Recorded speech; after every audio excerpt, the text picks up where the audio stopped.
Steve Jobs has that famous quote in his Stanford graduation speech about only being able to connect the dots looking back.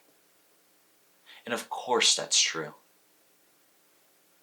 But I think what he missed, what he didn't tell you, is that the dots will always be connected. That's just the way our mind works. We see the patterns of our past. It's like when we look up at the sky and see clouds. We will always interpret shapes and animals and objects. That's what our mind does automatically. We don't have to try to do that. We don't have to try to connect the dots.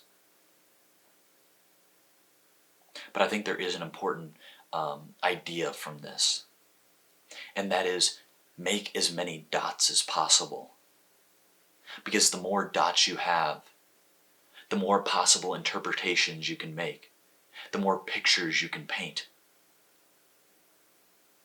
If you have 20 dots, then you can form 50 different shapes, whereas you'd only be able to form a few with 4 dots. And those dots are the different hobbies that you try, the different experiences that you have, the mistakes that you make, the art that you try to create that may or may not fail. Those poke dots in your life story. And then when you look back, when you're 30 or 40, and you have all these experiences and all this wisdom, you can decipher new shapes. So be like Georges Seurat and make as many little dots as possible.